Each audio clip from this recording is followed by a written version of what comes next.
But my best piece of advice to get through anything in today's business world and the telecom world is just to be authentic and be you. If you're you and you're walking through this, you can accomplish anything.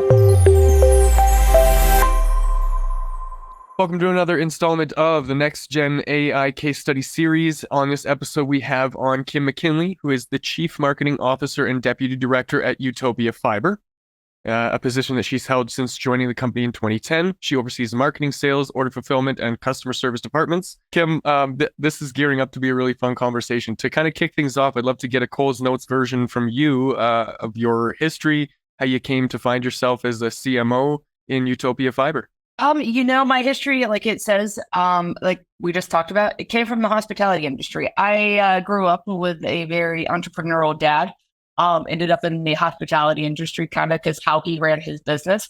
And then it just brought me into Utopia Fiber. And I think that was in 2010 when I walked through the doors on an interview. Who knew I would be here 14 years later still?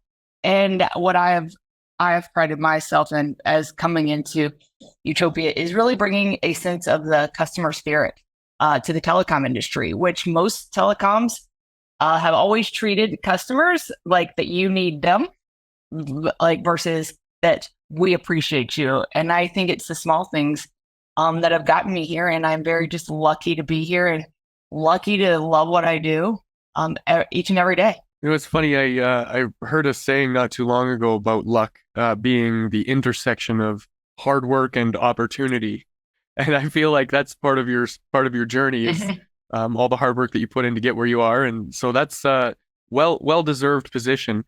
One of the things that I kind of wanted to pick apart or pick into or dive into here was the way that you guys frame Utopia Fiber as a community-owned fiber optic network. Now, I would really like to get your take on what that means.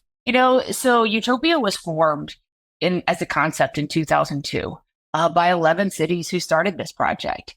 And to think that 11 cities in the state of Utah were looking at fiber as infrastructure in 2002 is just unheard of. So when we say community, we are owned by 11 communities who started this project. So most people don't know that we are actually a governmental agency. We kind of explain it this way. Utopia is basically like the airport, and we let private sector service providers run along our lines. But yeah, we are definitely like when we say we're community owned, the reason that we are here today is because citizens and community leaders stood up and said, we need this for our communities. And it's so funny about the Utopia story because they went through a lot of trials and tribulations in those early years to get here. And when you saw 2020 come, and I couldn't even imagine being some of those first leaders and what they went through back in those days and say, yes, we didn't expect a pandemic, but look how visionary by putting this infrastructure. And at that time, really showcased the growth that you're currently seeing in Utah. So, I get it then. From a bird's eye perspective, this is a bunch of cities coming together and treating something that used to be considered more of a general service as something that is necessary for the function of the whole entire community, or like the conjoining of all of these communities. So how do you go? I imagine that your customer base is a lot different because it's a B2B space rather than a B2C. Is that correct? So it's a little bit, it's a mix. So we, like in the Utah market, we have a relationship with the customer as well, plus the ISP. So, and the reason we do that, we kind of frame it as Utopia is, I like all my analogies. The Utopia is an ice cream shop, and what flavor of ice cream do you want? Because back in the day when we were at B2B for Holy, one of our initial, how we went into market with, is that when customers wanted to switch or weren't happy with their current provider, they didn't understand the value proposition with the Utopia, that you can switch ISPs. So we do have a direct relationship with the customer. It's very untraditional on the like a wholesale model. Yeah, that's a very unique approach to kind of gaining the market share, but also, again, I just love that it's community driven and it's for the people. So when it comes to fostering and nurturing those relationships, do you guys face any unique challenges because of the model? Oh, absolutely. I think some of the challenges we have is how many stakeholders do we have? We have city leaders. We have like the residents, the businesses of the community. We have ISPs. We have so many people, and the end use customer, we have so many people who are stakeholders. So it's not just building one relationship that's very vertical that you could be like, you go here, here, here. It's a complexity of, I have customer service. How do you deal with this ISP? We have 18 ISPs on our network. How do you really manage all of those relationships? And Utopia is a pretty small organization. We only have a little over 100 employees, and we have 65,000 customers right now, but we have thousands and thousands of miles of fiber. That kind of, some of our fiber starts at the top of Utah and goes all the way into Vegas. So that's a long, long network that we have that has been built over years. Yeah, 14 years in the game, just as yourself. Yeah. I imagine you've seen a lot of shifts over that time, barring the whole COVID scenario, because that was one that we all didn't really see coming. What can you say was a monumental moment in your career where you knew that the industry was shifting? I think it's so funny. It's one of the things that really just kind of cracked me up when I really saw it is the smart home applications. And people, if you really ask them how many devices do they have connected to the internet in their home, most people, unless they really think about it, will say like maybe 3 to 10. But then if you ask them about light bulbs, you ask them about security cameras, you ask them about like doorbell, and then you really see that these people, a lot of people might have 50 to 100. Even as a single person myself, I probably have like 30 plus in my house, right? That's when you're seeing that the internet is a necessity and it's a utility and not necessarily a luxury, because I hear it people all the time. I need to pay my internet bill more than I need to pay my power bill. And I'm like, that is not the case, but I appreciate the sentiment. Well, actually, I think that's an interesting point to make because of the nature of our need for the level of communication that we have. It used to be, I'm, I guess privileged enough to have grown up in an era where the phone was still attached to the wall. And if you left the house, you had to make sure all your affairs were in order because there was no way that you were getting in touch with anybody short of stopping at a gas station and spending 35 cents on a phone call. So this idea that we have kind of built in a necessity for our communications, I think is really, really indicative of where we're heading with all of the new technologies that are coming out.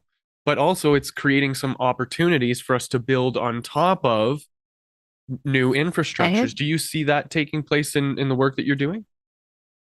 Absolutely. We have a thing called Utopia's Innovation Labs here. And we've let some people, like we've had a lot of the capstone students, even at BYU, who've done some projects with us to how can we utilize this fiber network that we've built better. So one of the initiatives is that we started Edwin Project, which is something of that we have cameras facing the mountains here in Utah. In the summer, it gets very dry here, and minutes can save millions of dollars in terms of wildfires.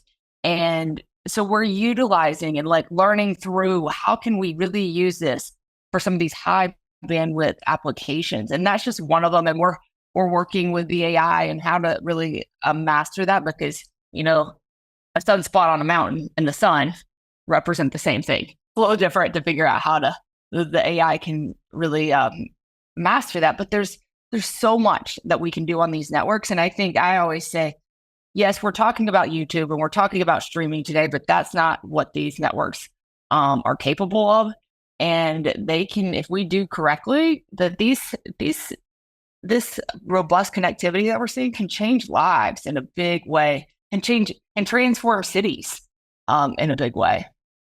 What has your experience been like kind of bringing these new ideas or these new technologies to businesses and to, I guess, just bringing them into existence? Because it sounds like you guys are innovating in a way that some companies just aren't really addressing right now. I think it's you're seeing the attitude of, that's cool, but why do we need it? I think you're seeing the attitude that we saw, a few years back with the smart home applications, because when all this stuff started coming out about everything in your house was connected to the internet, everybody kind of blew it off like it was just the fancy new thing.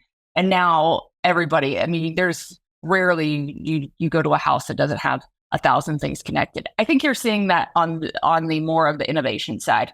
People think it's cool, but they've never seen it before, so they don't believe it's a necessity. And I think that's where we're kind of in that middle thing of, do we really need it? And you're like, yes.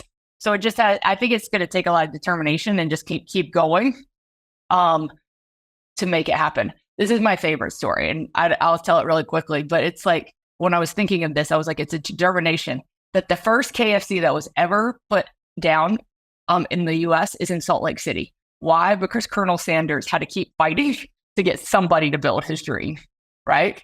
So Kentucky Fried Chicken, the first one is based in Utah, which nobody really knows that. But it's the same thing with this. It's that you might get rejected, but it's coming out and keep telling the story. And I think that's how this will grow. That iterative process of telling the story as many times as it takes to get the buy-in or enrollment from the general public, I think is super powerful. In an industry that's seemingly monopolized, and I don't know what your perspective is on this, but from the outside looking in, as a consumer, it looks like all the big players are owned by one big giant corporation somewhere, and all of this competition is kind of fake, so we don't really have a say in all of that. Do you find that client churn is a bit of an issue for you guys? Not with us, not at Utopia. Our churn is incredibly low, but I think that's how we treat customers differently. Like, this is where it matters, is in this competition, because there are a lot of them are masked. You have Comcast, which is Xfinity, everybody knows. I think the power of being different in this space is just being disruptive, and I think that consumers are smarter than ever of understanding the tactics of big telco. So I think some of these smaller guys like us are very much going to succeed in this if you can just play on your strengths, which is being different and treating people differently, which results in very, very low churn. Last time I checked, our churn was under 3%.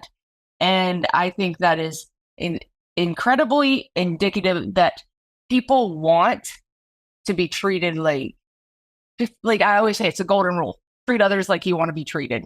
That's all. Consumers in this space want to be seen. And once they feel that, then they don't leave your network, because you're not playing the games. You're not playing the bait and switch on the pricing. You're not playing why did this happen? With any outage, we're transparent. With any bad thing that we're like, this was our fault, we apologize. That keeps customer loyalty and keeps churn down. I imagine there's a great deal of open communication that has to happen between the company itself and the people that you're serving. Do you face any challenges in the way of making that kind of an open thoroughfare, or is it more of a just natural habitat kind of thing? I think it used to be more of a challenge, but I mean, I think once we just said we're going to be transparent on all levels, it removes some of the barriers to communication. I'm a big believer that sometimes we are the barrier to our own communication styles. So even with, like, if we're talking about outages, right? You have service providers who are on network. It could be their outage, or it could be our outage because of a fiber cut. Well, we have I always still call it Twitter, but a Twitter account, aka X, who just announces every outage and what's happening and why it's happening. And I think what that does is build trust, and that opens up the communication, because you don't think everybody knows what's going on. And we're not telling one story over here and a different story over here. This is what's just going out. And I think if you streamline that communication and just open, that it works really seamlessly. In those cases, you mentioned X as a really great platform in terms of just, the social media aspect and being a transparent brand or business in the online ecosystem. However, are there other tools or other providers that you use to kind of keep those channels open? Are you diverse on all your social media channels, or you just kind of stick to a few that really work?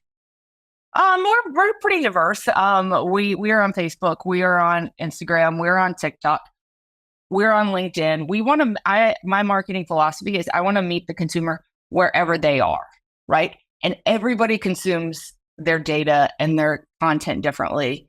I know some people who will be on TikTok every day, all day. And then I know some people who don't hate TikTok and are maybe on Reddit, right? And Mhm. you just want to be on all of those platforms and really engage the users as much as possible.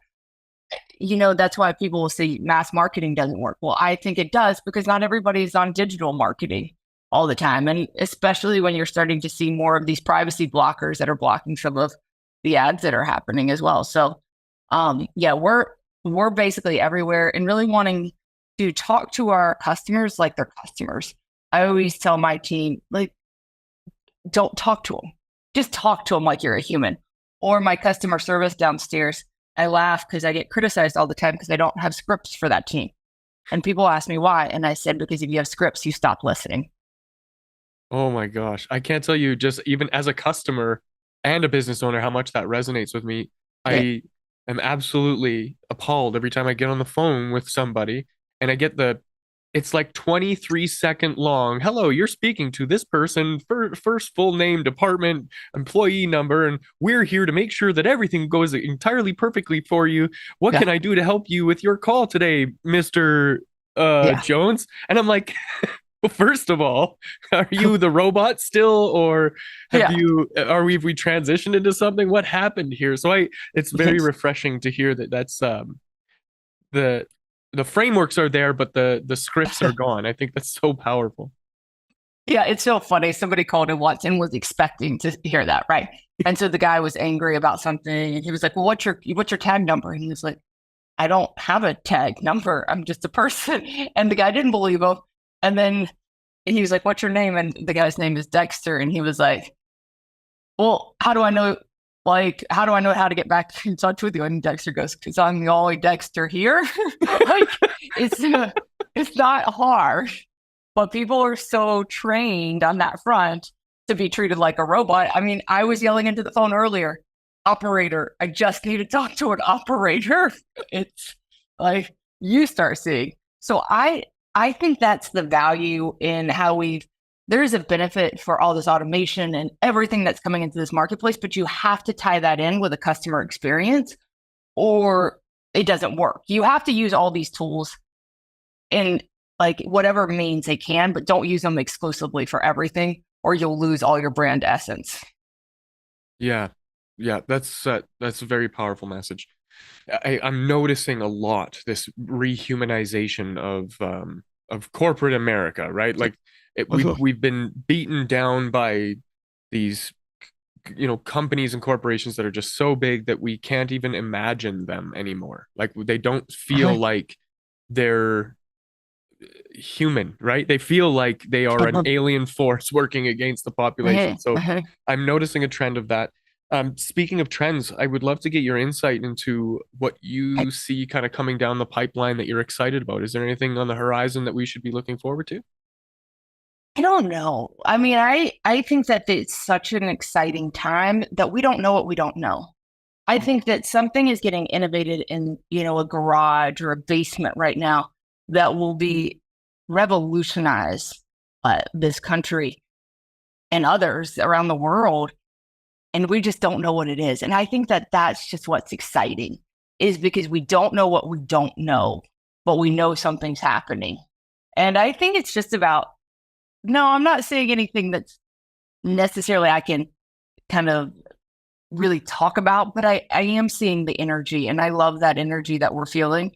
And I think it could be a really renaissance of the country if we can play this correctly. Yeah, it's a lot is happening. It is happening so quickly that it's almost impossible to keep up with things.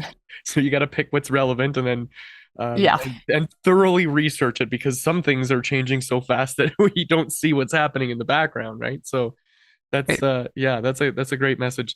Um, just to kind of wrap things up here, Kim, you've been incredibly generous with your time and your wisdom.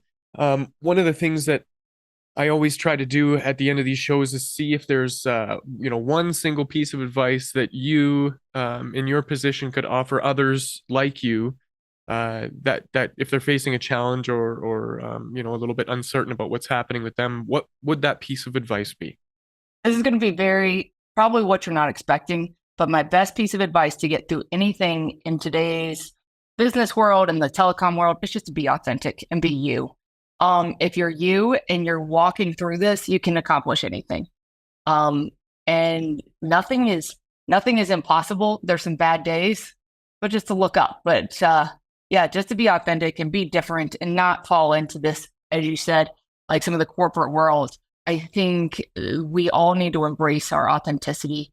And I think that that's going to change a lot of industries and change a lot of people. Wonderful. I stand behind that. I think that that's rehumanizing is such a good theme for this whole conversation. I'm And sure then, that that's going to end up being in the title of this. You've been very thoughtful about everything here. Thank you for that. In closing, if somebody did want to get in touch with you to pick your brain or work with you further, is that a possibility? Absolutely. I think the easiest way to get in touch with me is to contact me through LinkedIn. Kimberly McKinley, who knows? I'm sitting in a white chair, I think, on the picture if you see me. But yeah, just reach me there. It might take me a few days, but I'll always respond back because I would love to communicate and learn what people are doing. And if there's anybody who wants to innovate or who has an idea, please feel free to reach out to me as well. I think that it's always worth a conversation, I say. Might work, might not, but it's always worth a conversation. It's funny. Whenever I'm recording something or working with somebody, my go-to is always, hey, try it. We can always delete it later. I love that's the way that you think. Kim, thank you so much for joining me on today's show. If you did want to get in touch with us, it's nextgengrowth.com. Otherwise, that's it for this episode, and we will see you in the next one.